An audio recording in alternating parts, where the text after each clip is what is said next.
story to calm the mind and sleep deeply. The day when the hours stopped hurting and silence became healing. That night, time felt heavier than ever. The hours wouldn't pass, or maybe they did, but dragging their feet like someone carrying an ancient weariness, one that doesn't come from the body, but from the soul. Lucca was sitting on the wooden porch of the little house, his eyes lost on some point in the darkness. The wind was light, but brought no relief. The sky, though clear, seemed too distant to reach. The mug of tea in his hands had no steam anymore. And yet he didn't move. It wasn't laziness. It was a kind of silent paralysis, as if everything inside him was suspended, frozen. Time hurt. Every minute felt like a stone on his chest. Blu, his companion of all nights, lay at his feet. He wasn't sleeping, but neither did he move. He just breathed slowly, like someone who understands there are silences that shouldn't be broken. His eyes, even closed, seemed attentive to what was happening inside Lucca, not outside. Lucca felt something strange. It wasn't pain exactly. It was a kind of hollow with sharp edges. A feeling that didn't shout, but also did not leave him in peace. Everything hurt without hurting. The memories, the postponed dreams, the time that slipped away without direction. Sometimes he wondered what it would be like if everything simply stopped. Not dramatically, but gently, like a song that fades slowly until only silence remains. But time was stubborn. It kept going, unyielding, marking the hours with cruel precision. He looked at Blu. Blu, he murmured, almost without sound. Why do the hours hurt so much? Blu raised his head, looked into Lucca's eyes, and then lay back down. No answer. No hurry. As if to say, in his silence, let's discover this together. And that's how that walk began. Not because of a decision, but because of weariness. Weariness of fighting time, of fighting the mind, of fighting what is unnamed. Lucca put on his shoes, took a thin blanket, and walked down the few steps of the porch. Blu was already standing, waiting, as if he knew it was a night to go out. Not to escape, but to find. The trail leading into the forest was familiar. But that night it seemed different. The leaves seemed to whisper ancient secrets. The branches above formed arches, as if inviting the two to cross a portal. Lucca walked slowly. His steps were light, almost cautious, as if he feared breaking the silence with too much noise. Blu followed right behind, steady, present. He didn't lead, didn't follow. Just accompanied, like someone who knows that sometimes the best way to guide someone is simply to be. Lucca thought, but his thoughts came like clouds. They didn't settle. They passed and faded away, dissolving in the cold night air. It was as if the forest was, little by little, drawing the weight he carried, not with force, but with patience. "I've had nights like this before," he whispered, "but never this empty." Blue didn't answer, but moved a little closer. Now his steps were beside Lucca's, in sync. It was like saying, "No matter what you feel, I'm here." The forest seemed alive, but it was not frightening. The sound of crickets, the rustle of leaves, the damp smell of the undergrowth, everything had its own rhythm, calm, like a deep breath. It was as if nature were sleeping, and at the same time, welcoming anyone who needed to rest too. Lucca stopped near a moss-covered stone and sat down. Blue lay beside him, and at that moment he realized something strange. Even without having said much, Blue had heard everything. Everything he didn't say. Everything hidden between the words, in the silences, in the pauses. Blue listened with his entire body, with his entire soul. Lucca ran his hand through Blue's fur, feeling the warmth, the life, the presence. And for the first time in weeks, he didn't feel like running from himself. There, in that forgotten clearing, between shadows and breezes, he felt that there was space for him. Space to be, to exist without judging, without hiding, without demands. And Blue simply breathed by his side, as if to say, "You don't need to explain yourself. You only need to stay."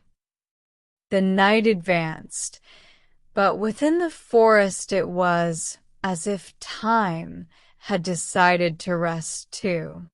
There was no rush, no urgency. The minutes didn't run, they floated. Lucca walked lighter, not because his thoughts had disappeared, but because now they came and went like loose leaves in the wind. They didn't cling to him anymore. Blue, at his side, seemed part of the landscape. His body made almost no sound, just the soft sound of his paws on the leaf-covered ground, as if he knew any noise could wake a time that, finally, slept. They followed a narrower path, where branches formed tunnels of shadow, and the moonlight played hide-and-seek. There, the air was different, denser, colder, but also more intimate.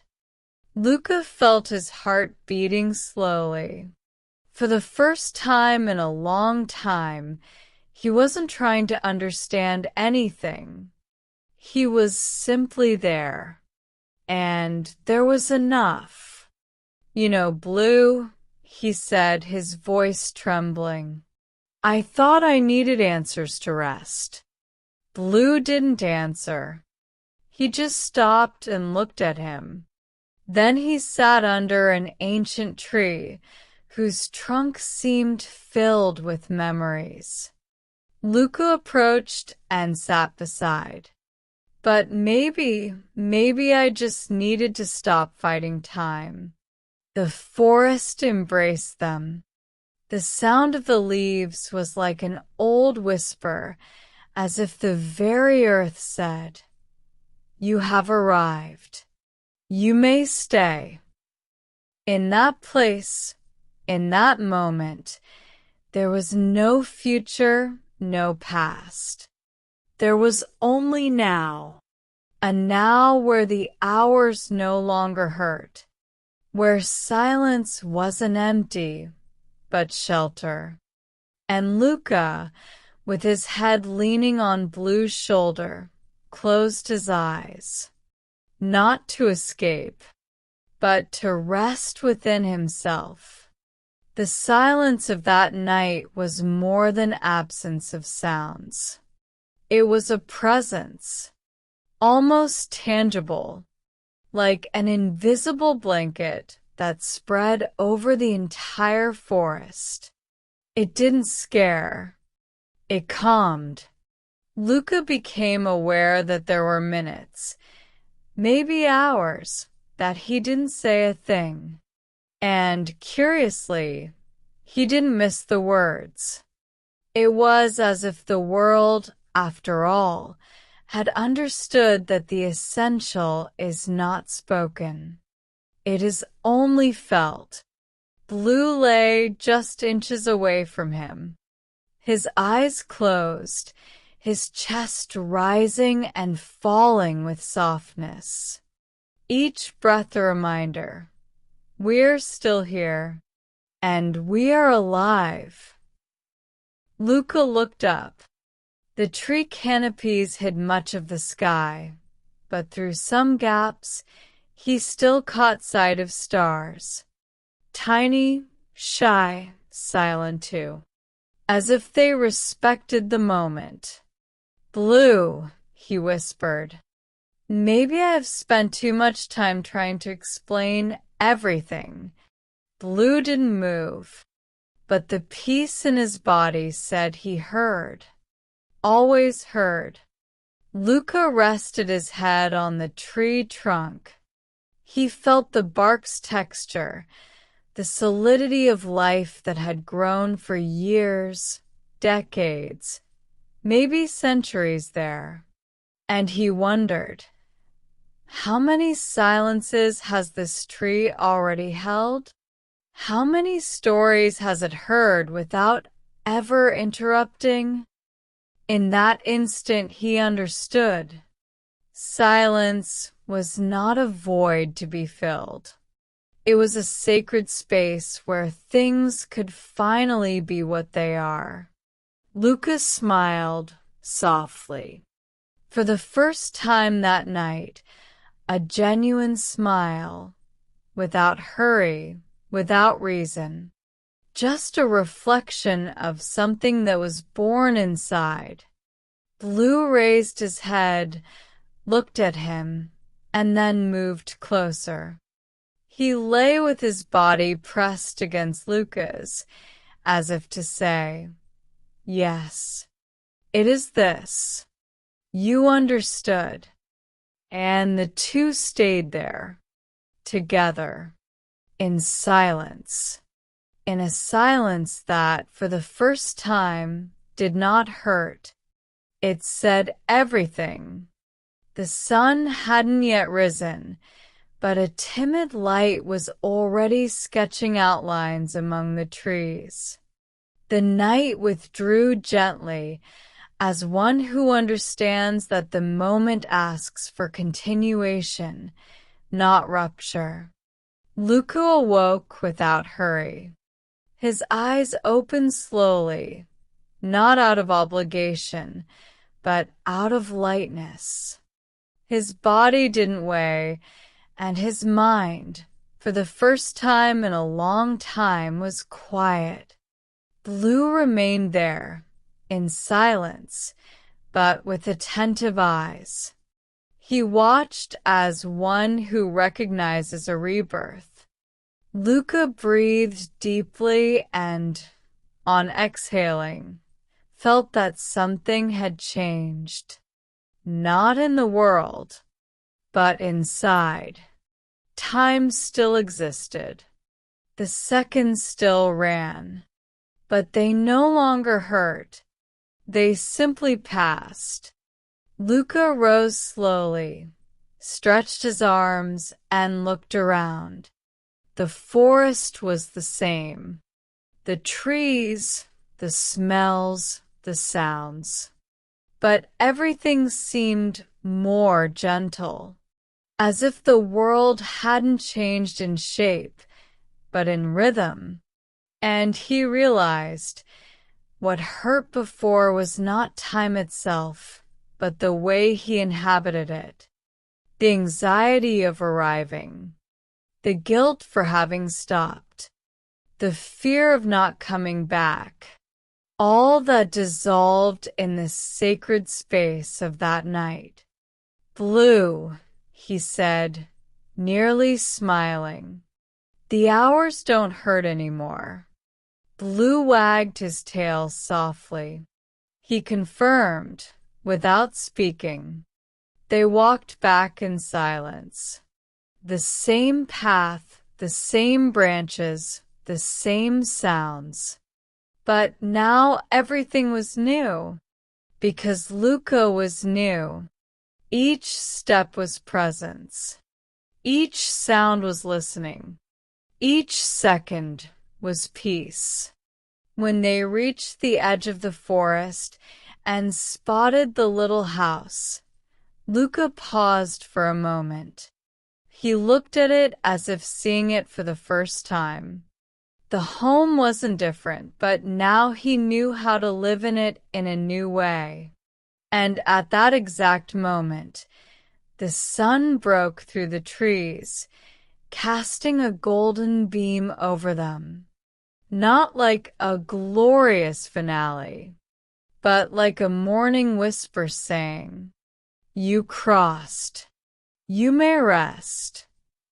Lucca entered the house.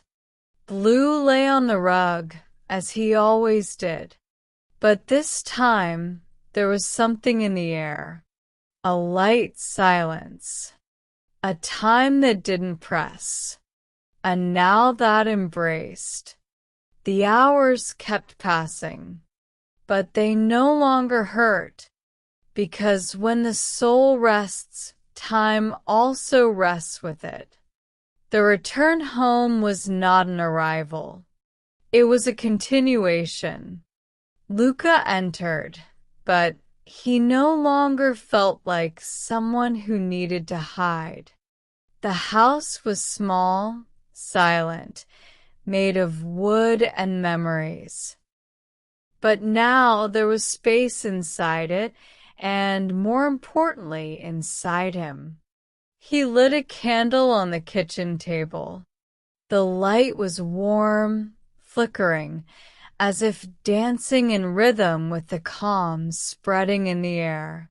The smell of tea still lingered, mingled with the faint scent of wet earth from outside.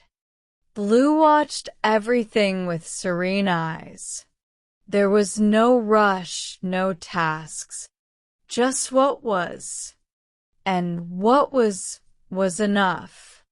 Lucca ran his hand over one of the books on the shelf, then stopped by the window.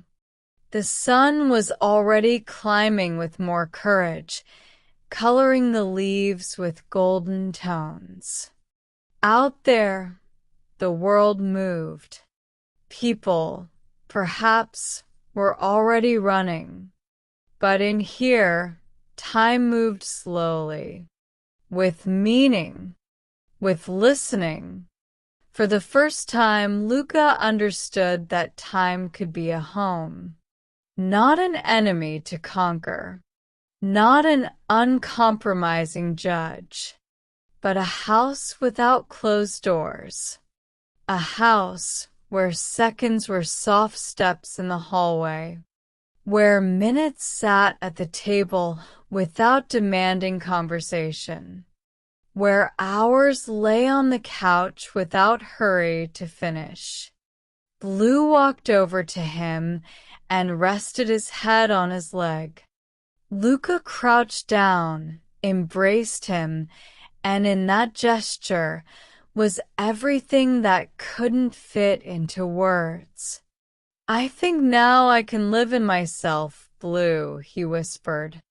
And Blue stayed there, because that's what he did. Stayed. And time? Oh, time time stayed too, not to bind, but to comfort, because sometimes time becomes home, and inside it the soul rests. Night returned, soft like a veil of cotton, but now it carried neither the weight of yesterday nor the fear of tomorrow. It was simply night, silent, accomplice, familiar. Lucca lay down, and Blue occupied his spot at the foot of the bed, as he always did. The room was dark, but not a hostile dark. It was a dark that embraced, that closed its eyes together with them. Outside, crickets sang slowly, and the wind rocked the leaves as if lulling someone to sleep. Everything was in its place, and time, that old villain of so many sleepless nights, was now just background. Lucca breathed deeply. His thoughts no longer rushed, no longer demanded. They just floated, light, on the surface of consciousness. And, gradually, they extinguished like candles at the end of the day. Blue also slept.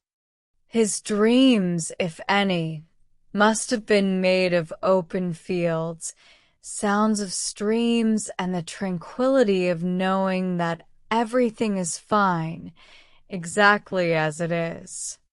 And so, in that small house, in that gentle silence, time rested with them. There was no more pain in the hours, only rest, only peace. So if you've come this far, close your eyes too. You're safe, you're home, and time now is your ally. Good night and sleep, where time no longer hurts